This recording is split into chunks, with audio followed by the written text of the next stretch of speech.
En 2009, Bitcoin a prouvé qu'on pouvait créer une monnaie sans banque. Et si on pouvait aller encore plus loin? Et si au lieu d'une simple monnaie, on construisait un Internet sans maître, où les applications s'exécutent sans serveur, sans censure, et où le code remplace la confiance? C'est exactement ce qu'a tenté un adolescent de 19 ans, un certain Vitalik Buterin, avec un projet que beaucoup prenaient pour une utopie, Ethereum. À l'époque, tout le monde ne jurait que par Bitcoin. Mais Vitalik, lui, voulait créer une blockchain capable de penser et pas seulement de payer. 10 ans plus tard, Ethereum est devenu la fondation du Web3. C'est ce qui fait tourner la DeFi, les NFT, les DAO et même des jeux entiers. Alors qu'est-ce qui rend Ethereum si spécial? Pourquoi des milliards de dollars y circulent chaque jour? Et surtout, comment une idée née dans la tête d'un adolescent est devenue le cœur du nouvel Internet? Aujourd'hui, on va plonger ensemble dans l'histoire, le fonctionnement et l'avenir d'Ethereum, la blockchain qui veut réinventer Internet. Bienvenue sur CryptoClock et prépare-toi à découvrir l'une des plus grandes révolutions crypto.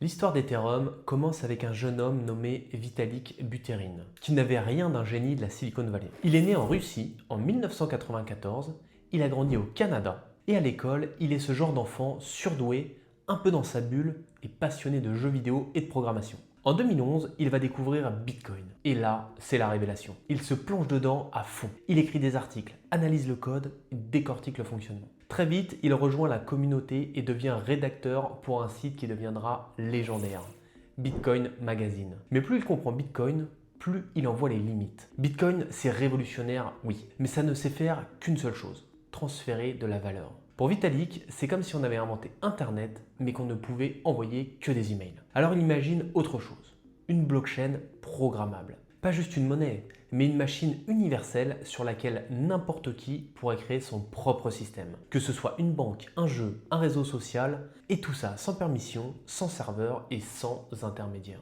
En 2013, à seulement 19 ans, il rédige un document de 36 pages, le white paper d'Ethereum. Dedans, il explique son idée. Et si on pouvait exécuter du code sur une blockchain de manière décentralisée? Une proposition qui paraît simple, mais qui est complètement révolutionnaire. À ce moment-là, la communauté crypto se divise.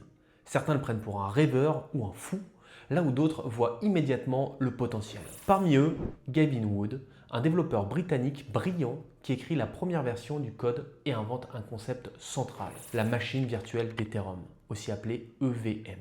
Ensemble, ils lancent le projet en 2014 via une ICO. Une ICO, c'est une levée de fonds en crypto. Résultat, plus de 18 millions de dollars récoltés.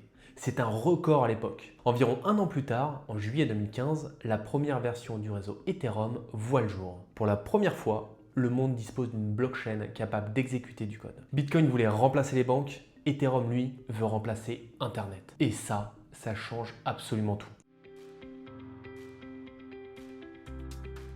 Alors, maintenant qu'on sait d'où vient Ethereum, une question logique se pose.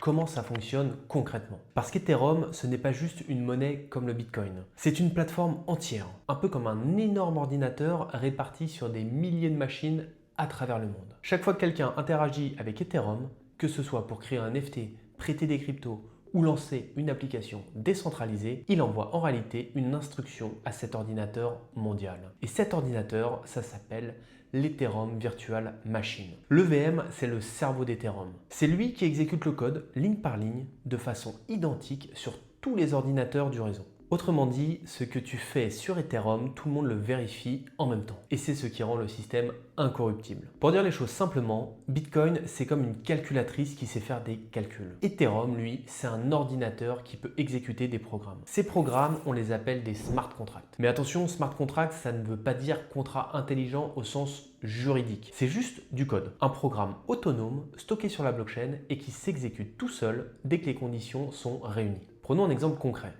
Imagine un contrat qui dit « Si Alice m'envoie un Ether, alors je lui envoie automatiquement un NFT ». Il n'y a plus besoin d'intermédiaire et il n'y a pas besoin de confiance. Le code fait foi. Et c'est ce principe-là qui a ouvert la porte à tout ce qu'on appelle aujourd'hui le Web3. Des applications qui fonctionnent sans serveur, sans entreprise centrale et où la logique est transparente pour tout le monde. Mais il y a un petit détail important. Exécuter du code sur Ethereum, ça coûte de l'énergie. Et qui dit énergie dit argent. Chaque calcul, chaque transaction consomme une petite unité de carburant numérique qu'on appelle le gaz. Le gaz, c'est un petit peu comme l'essence de la machine Ethereum. Tu veux exécuter un programme, tu payes le gaz. Et plus le code est complexe, plus tu consommes de gaz. C'est ce mécanisme qui empêche le réseau d'être spammé et qui garantit que seules les transactions sérieuses passent. Sur Ethereum, le gaz qu'on utilise s'appelle de l'Ether, qui est le token natif de la blockchain Ethereum. En résumé, Ethereum, c'est une blockchain programmable, propulsée par une machine virtuelle mondiale où des smart contracts s'exécutent automatiquement en échange d'un carburant numérique appelé gaz. C'est ça la magie d'Ethereum, une machine mondiale qui ne dort jamais, ne ment jamais et exécute exactement ce que le code lui dit de faire. Jusqu'ici, on a vu qu'Ethereum est une blockchain programmable capable d'exécuter du code. Mais la vraie révolution, c'est ce que les gens ont construit dessus. Parce qu'à partir de cette idée toute simple, des smart contracts autonomes sur une blockchain, des milliers de développeurs ont commencé à créer leurs propres applications. Et ces applications, on les appelle des DApps, pour Decentralized Applications. Concrètement, ce sont des applications qui tournent directement sur Ethereum, sans serveur central, sans entreprise au-dessus, et sans qu'on ait besoin de faire confiance à qui que ce soit. Et c'est comme ça qu'est né un nouvel écosystème qu'on appelle aujourd'hui le Web3. Le premier grand domaine à exploser dans le Web3, c'est la DeFi, la finance décentralisée. Des protocoles qu'on peut voir comme des applications permettant à n'importe qui d'échanger, de prêter ou d'emprunter de la crypto, sans banque, sans autorisation et de manière totalement transparente. Tout est géré par du code. Pas de directeur d'agence, pas de service client, juste des smart contracts qui font tourner toute l'économie. La deuxième révolution, ce sont les NFT. Des images, oui, mais pas que. Les NFT ont introduit la notion de propriété numérique vérifiable. Grâce à eux, un artiste peut vendre son œuvre directement à son public, un joueur peut posséder ses objets dans un jeu vidéo et une marque peut créer des expériences exclusives pour sa communauté. Chaque NFT est unique, traçable et impossible à falsifier. Ensuite, il y a les DAO,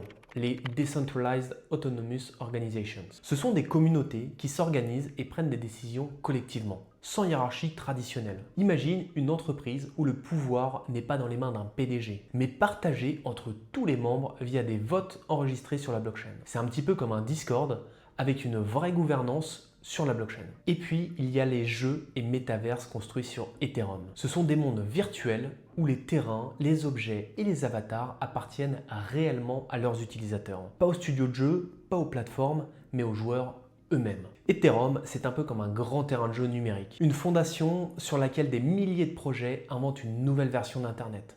Plus libre, plus ouverte et plus transparente. Mais évidemment, tout n'est pas parfait.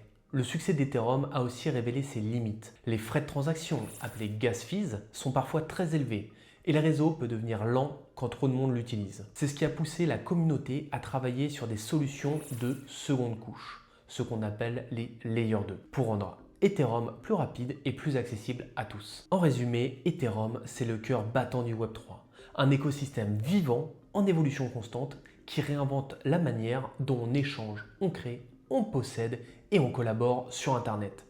Et tout ça, c'est que le début.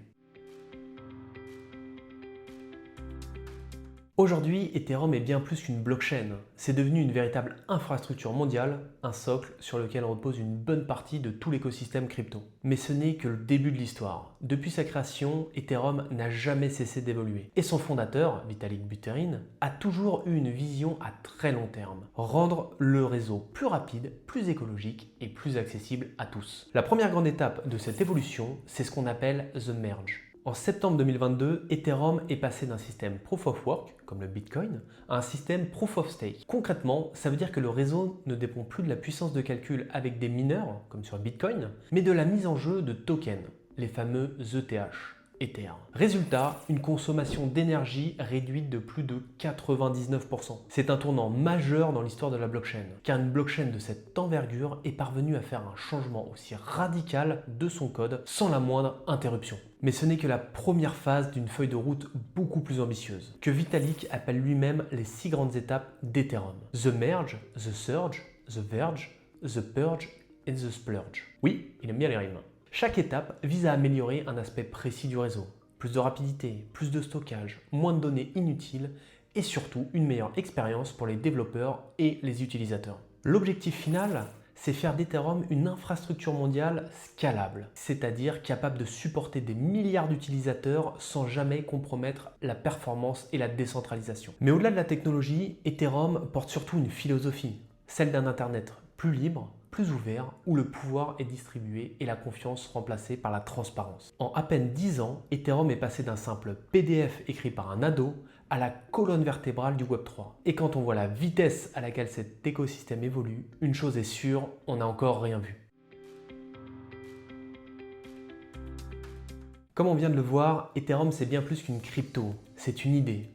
L'idée qu'Internet peut fonctionner sans intermédiaire, sans autorité centrale, juste avec du code et de la confiance mathématique. Grâce à Ethereum, le Web3 a pu naître. La DeFi a explosé et les NFT ont redéfini la notion de propriété numérique. Mais tout n'est pas parfait. Le réseau reste parfois lent, les frais explosent quand tout le monde l'utilise et beaucoup se demandent si Ethereum pourra vraiment devenir accessible à tous. La réponse, elle se trouve peut-être dans ce qu'on appelle les Layer 2. Ce sont des extensions d'Ethereum qui sont en train de résoudre ses plus gros problèmes, sa vitesse, son coût et son accessibilité. Et elle pourrait bien ouvrir la porte à la prochaine grande phase d'adoption. Et ça, justement, ce sera le sujet de la prochaine vidéo. On va plonger ensemble dans les secrets des Layer 2, comprendre comment ils fonctionnent et pourquoi ils pourraient transformer l'expérience Ethereum pour toujours. Alors, si tu veux être prêt pour la suite de la révolution Web3, abonne-toi à CryptoClock, active la cloche et on se retrouve la semaine prochaine pour la vidéo sur les Layer 2. Et surtout, n'oublie pas, dans le monde des cryptos, tout évolue à une vitesse folle, alors ne perds pas une seconde et reste à l'heure avec CryptoClock.